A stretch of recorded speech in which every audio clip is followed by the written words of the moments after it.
Hello friends, welcome to SSC coaching centre. दोस्तों, आज के वीडियो में देखेंगे गणित के इंपॉर्टेंट प्रश्न। तो पूरा वीडियो देखिएगा, कुछ भी आपको स्किप नहीं करना है क्योंकि आज के वीडियो में सभी मोस्ट इंपोर्टेंट क्वेश्चन है। तो चलिए स्टार्ट करते हैं। पहला क्वेश्चन है, ए व बी की वर्तमान आयु का अनुपात 3:5 है। देखिए, दो व्यक्ति हैं ए और बी, इनकी वर्तमान आयु का अनुपात है 3:5। वर्तमान का मतलब प्रेजेंट का, ठीक है। प्रेजेंट की आयु का अनुपात 3:5 है। 10 वर्ष बाद उनकी आयु का अनुपात 5:7 हो जाएगा। 10 वर्ष के बाद में देखो कितना हो जाएगा, 5:7 हो जाएगा 10 वर्ष के बाद में, ठीक है। 10 वर्ष के बाद में, तो ये तो प्रेजेंट का है और ये आपका 10 वर्ष के बाद का रेशियो है। 10 वर्ष के बाद का रेशियो है ये, ठीक है। अब देखो, पहले रेशियो कितना था, 3। ए का रेशियो पहले 3 था, बाद में 10 वर्ष के बाद में कितना हो गया, 5, यानी कि 2 बढ़ गया। बी का रेशियो वर्तमान में कितना था, 5, और 10 वर्ष के बाद में कितना हो गया, 7, यानी कि 2 बढ़ गया।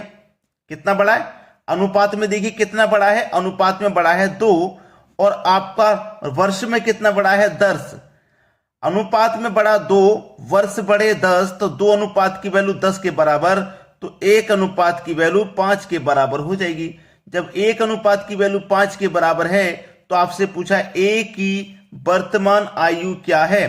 तो ए की वर्तमान यानी कि प्रेजेंट की आयु का योग कितना है, अनुपात 3 है। तो 1 अनुपात की वैल्यू 5, तो 3 अनुपात की वैल्यू कितनी हो जाएगी, 3 अनुपात की वैल्यू हो जाएगी 15। ये आपके सवाल का बिल्कुल सही जवाब हो गया। सही है, क्लियर है ना सभी को। अब देखते हैं अगला सवाल। अगला प्रश्न है, दो संख्याओं में 7:9 का अनुपात है। प्रत्येक संख्या में 5 जोड़ दें तो उनमें 4:5 का अनुपात हो जाता है। बड़ी संख्या ज्ञात करो। देखो, 7:9 में दो संख्याएं 7:9 में, और मैं आपको एक चीज क्लियर कर दूं कि अनुपात का मतलब बटा भी होता है। मैं इसको 7:9 को 7/9 भी लिख सकता हूं, ठीक है। अगर मैं इस संख्या को 7x मान लूं, इसको 9x मान लूं, तो क्या इसके मान में परिवर्तन होगा, कोई परिवर्तन नहीं होगा। अब बटे में देखो, x से x कट जाएगा तो 7/9 ही तो रह जाएगा, ठीक है। प्रश्न को इजी बनाने के लिए हम x जोड़ देंगे। ये 7x मान लिया, ये 9x मान लिया।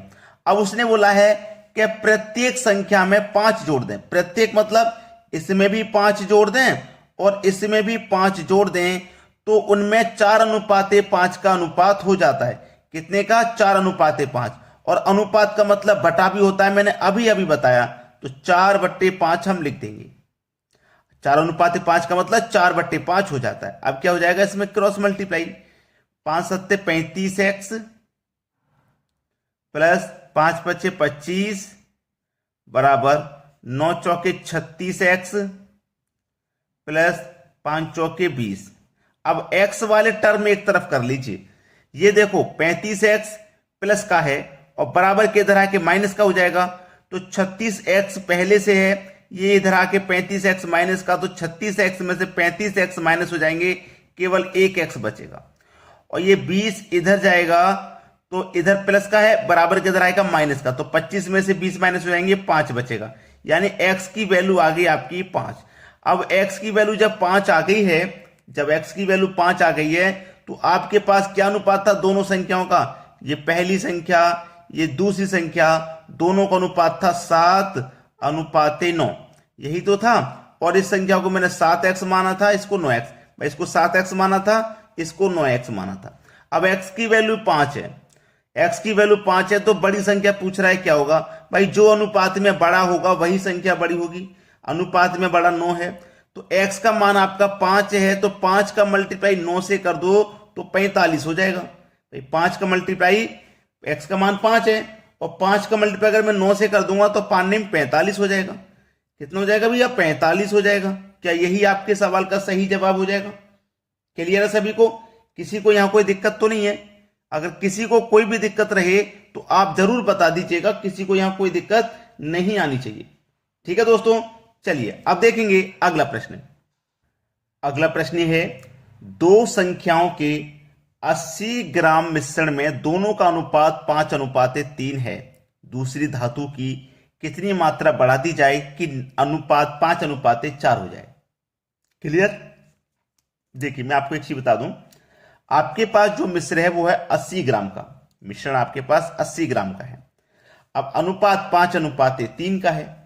अनुपात कितना आपके पास? 5:3 का है, यही तो है। अब देखिए मिश्रण जब 80 ग्राम है, मिश्रण क्या है आपका? 80 ग्राम का। तो मिश्रण 80 ग्राम का मतलब क्या है? ये योग है ना, मिश्रण का योग ही तो है। जब आपके पास योग है तो आप अनुपात का योग करेंगे तो 5 और 3 8, इस योग में अनुपात के योग से डिवाइड कर दो, 10 बार में जाएगा। ठीक है। अब 10 का मतलब 5 से करोगे तो 50 और 3 से करोगे तो 30, ये भी क्लियर हो गया। अब उसने ये बोला है कि दूसरी धातु की कितनी मात्रा बढ़ा दी जाए, एक अनुपात 5:4 हो जाए। पहले अनुपात कितना था? 5:3। बाद में कितना हो जाए? 5:4 हो जाए।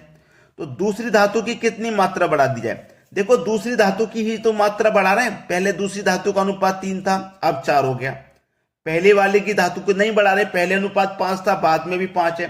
तो पहले वाली धातु की मात्रा तो यहां पे नहीं बढ़ाई जा रही, दूसरी धातु की बढ़ाई जा रही है। अनुपात में कितनी बढ़ रही है दूसरी धातु की मात्रा? अनुपात में बढ़ रही है 1। अनुपात में 1 ही तो बढ़ रही है। अनुपात में जब 1 बढ़ रही है, और आपको अच्छे से मालूम है कि 10 का मल्टीप्लाई अगर हमने 3 से किया तो 30 हो गया, 5 से किया तो 5 हो गया, यानी कि 1 का मान 10 है। 1 का मान 10 है ना। अब 10 का मल्टीप्लाई 5 से करोगे तो ये 50 ही तो रहेगा, और इस 4 से करेंगे तो ये 40 हो जाएगा। तो दूसरी धातु की कितनी मात्रा बढ़ा दी जाए कि 5:4 हो जाए? कितनी बढ़ा दी जाए भाई? 10 ग्राम ही तो बढ़ाएंगे, क्योंकि एक अनुपात की वैल्यू 10 ग्राम ही तो है। तो आपका आंसर आ जाएगा 10। ये आपके सवाल का बिल्कुल सही जवाब है, 10 ग्राम। अब देखते हैं अगला प्रश्न। अगला प्रश्न है 25 वस्तुओं का क्रय मूल्य 20 वस्तुओं के विक्रय मूल्य के बराबर है, तो लाभ या हानि प्रतिशत बताओ। 25 वस्तुओं का क्रय मूल्य, क्रय मूल्य मतलब कॉस्ट प्राइस, ठीक है। 20 वस्तुओं के विक्रय मूल्य, विक्रय मतलब सेलिंग प्राइस के मूल्य के बराबर है। बराबर है तो इनको बराबर कर दीजिए। अब देखिए ये इधर आपका कॉस्ट प्राइस लिखा हुआ है। अब मैं जब सेलिंग प्राइस को बराबर के इधर लेके आऊंगा तो ये सेलिंग प्राइस कहां जाएगा? कॉस्ट प्राइस के बटे में सेलिंग प्राइस आ जाएगा। अब इधर 20 बचा, अब इस 25 को इधर लेके जाऊंगा तो 20 के बटे में 25 आ जाएगा। अब देखो कॉस्ट प्राइस आपका 20 रुपया है और सेलिंग प्राइस आपका 25 रुपया है। अब हम 20 रुपए की चीज को 25 रुपए में बेच रहे हैं भाई, 20 रुपए की चीज को 25 रुपए में बेच रहे हैं तो 5 रुपए का प्रॉफिट हो जाएगा। तो इस प्रश्न में हमको हानि नहीं हो रहा, लाभ हो रहा है। प्रॉफिट हो रहा ना 5 रुपए का, तो लाभ हो रहा है। और लाभ निकालो चाहे हानि, हमेशा कॉस्ट प्राइस पर निकलती है। तो कॉस्ट प्राइस आपका 20 है, और प्रतिशत के लिए आप क्या करोगे? 100 से मल्टीप्लाई। तो 20 से 100 कट जाएगा 5 बार में, और 5 का मल्टीप्लाई 5 से कर दोगे तो ये हो जाएगा 25%। ये आपके सवाल का बिल्कुल सही जवाब हो जाएगा। सभी को क्लियर है? चलिए अब देखते हैं अगला सवाल। अगला प्रश्न है 360 वस्तुओं का क्रय मूल्य 400 वस्तुओं के विक्रय मूल्य के बराबर है, तो लाभ या हानि प्रतिशत क्या है? देखिए 360 वस्तुओं का क्या क्रय मूल्य, क्रय मूल्य मतलब कॉस्ट प्राइस, 400 वस्तुओं के विक्रय मूल्य, विक्रय मूल्य मतलब सेलिंग प्राइस के बराबर है, तो बराबर कर दो। अब इधर देखो सीपी लिखा हुआ है, अब एसपी को इधर लाऊंगा तो सीपी के बटे में एसपी हो जाएगा। इधर क्या बचा? 400। जब एसपी इधर चला गया तो इधर 400 ही तो बचा। अब इस 360 को इधर लेके जाऊंगा तो 400 के बटे में 360 आ जाएगा। अब कॉस्ट प्राइस 400 रुपया है, सेलिंग प्राइस 360। अब 400 रुपए की चीज को आप 360 रुपए में बेचोगे तो आपको नुकसान होगा भाई। ज्यादा में खरीदी थी 400 में, 360 में बेच रहे हैं, कम में बेच रहे हैं, तो माइनस में जा रहे हैं, हमें नुकसान होगा। कितने का नुकसान होगा? 40 का। यहीं पे पता लग जाएगा आपको नुकसान हो रहा है या प्रॉफिट। तो नुकसान हो चाहे प्रॉफिट, हमेशा कॉस्ट प्राइस पर निकलता है। कॉस्ट प्राइस आपका 400 है, और प्रतिशत के लिए हमेशा 100 से मल्टीप्लाई कर देते हैं। तो 2 जीरो से आपके ये 2 जीरो में कटा दूंगा, और 4 से 40 को कटा दूंगा 10 बार में, तो ये माइनस का 10% होगा। और माइनस में निकलने का मतलब क्या है? हानि होना। तो आपको इस प्रश्न में क्या हो जाएगा? माइनस का यानी कि 10% की हानि हो जाएगी। यही आपका बिल्कुल सही आंसर है। समझ में आ गया? चलिए अब देखते हैं अगला क्वेश्चन। अगला प्रश्न है 3 क्रमांगत संख्याओं का योग 18 है, योग 18 है, तो अगली 3 क्रमांगत संख्याओं का योग ज्ञात कीजिए। अब यह सवाल अच्छा है भाई, 3 क्रमांगत संख्याओं का योग 18 है, तो हम ऐसी 3 संख्या ले लें जिनका योग 18 आ जाए, क्रमांगत का मतलब होना चाहिए लगातार। ठीक है, क्रमांगत का मतलब क्या होगा, लगातार। अब देखो योग हमारा कितना है, 18 है। कितनी संख्या होगा, 3 संख्या होगा। 3 से कटा दूं, 3 6 के 18, 6 निकल के आया ना, तो 6 क्या हो गई, बीच वाली संख्या।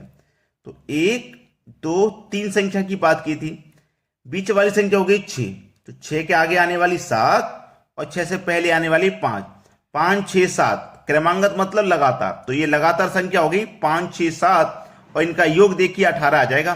5 और 6 11, 11 और 7 18 हो गया। तो बीच वाली संख्या कैसे निकालते हैं कि जो भी आपके पास योग है उस योग में जितनी संख्या उतने से डिवाइड कर दो, बीच वाली संख्या निकल के आ जाएगी। ये बीच वाली संख्या होती है और ये औसत भी होता है। ठीक है, क्लियर है ना सभी को। तो इन तीनों संख्याओं का आपको मालूम पड़ गया, योग 18 है। उसने बोला है अगली 3 क्रमांगत संख्याओं का योग ज्ञात कीजिए। अगली 3, 7 के बाद में 8 9 10, ये अगली 3 हो गई। इनका योग उसने बोला था क्या होगा, 10 और 9 19, 19 में जोड़ देंगे 8 27, तो अगली 3 का योग हो जाएगा 27, यानी कि सी ऑप्शन प्रश्न का बिल्कुल सही जवाब है। अब देखेंगे अगला सवाल। अगला प्रश्न है 4 की पावर 61 प्लस 4 की पावर 62, 4 की पावर 63, 4 की पावर 64, 4 की पावर 65 किससे विभाजित होगा। इन 4 ऑप्शन में से कोई संख्या ऐसी होगी जिससे ये विभाजित हो जाएगा। तो इसको करने का तरीका क्या है, देखिए आपके पास 4 कॉमन है। ठीक है, 4 कॉमन है तो 4 कॉमन ले लेंगे। दूसरी बात, 4 की पावर 61 सभी में है। देखो यहां पे 4 की पावर 61 है, इसमें भी 4 की पावर 61 शामिल है, इसमें भी 4 की पावर 61 है, 4 की पावर 61 इसमें भी है और 4 की पावर 61 में भी है। तो 4 की पावर 61 सभी में से कॉमन आ जाएगी बाहर। कॉमन बाहर आ गई, अंदर क्या बचा, देखो ये पूरा चला गया बाहर, तो यहां क्या बचा 1, प्लस यहां 4 की पावर 61 चला गया तो 4 की पावर 1 बचा, यहां 4 की पावर 61 चला गया तो 4 की पावर 2 बचा, 4 की पावर 61 चला गया तो 4 की पावर 3 बचा, और यहां से 4 की पावर 61 चला गया तो 4 की पावर 4 बचा। ठीक है, चलो 4 की पावर 61 1 प्लस 4 की पावर 1 का मान 4, 4 की पावर 2 का मान 16, 4 की पावर 3 का मान 64 और 4 की पावर 4 का मान 256। सबको जोड़ेंगे, ये क्या है आपके पास 4 की पावर 61 इंटू सबको जब जोड़ेंगे तो ये हो जाएगा 341। अब देखो इस 341 को जो ऑप्शन आपका पूरा पूरा डिवाइड कर रहा हो, जो ऑप्शन पूरा पूरा डिवाइड कर रहा हो वही सही जवाब हो जाएगा। अब 341 को कौन सा ऑप्शन काट रहा है, 3 से काटूंगा क्या कटेगा, 3 एकम 3, फिर से 3 एकम 3, 11 बचेगा, नहीं कटा, इससे तो नहीं कटा। 5 से भी नहीं कटेगा क्योंकि 5 से वही संख्या कटती है जिनका इकाई अंक 0 हो या 5 हो। 11 से कटाओ, 11 त्रिका 33, 34 में से 33 कट जाएगा, 1 बचेगा, 1 और 1 11, यानी कि 11 एकम 11 कट जाएगा, तो मेरा सी ऑप्शन सही जवाब हो गया। 17 दूने का 34 कट जाएगा, 1 फिर भी शेष बचेगा, तो यहां पे हमारा सी ऑप्शन बिल्कुल सही जवाब है। तो दोस्तों अगर आपने अभी तक लाइक नहीं किया वीडियो को लाइक कर दीजिए, और अगर शेयर नहीं किया है तो शेयर कर दीजिए, इतना काम कर दीजिए आप। ठीक है दोस्तों, धन्यवाद।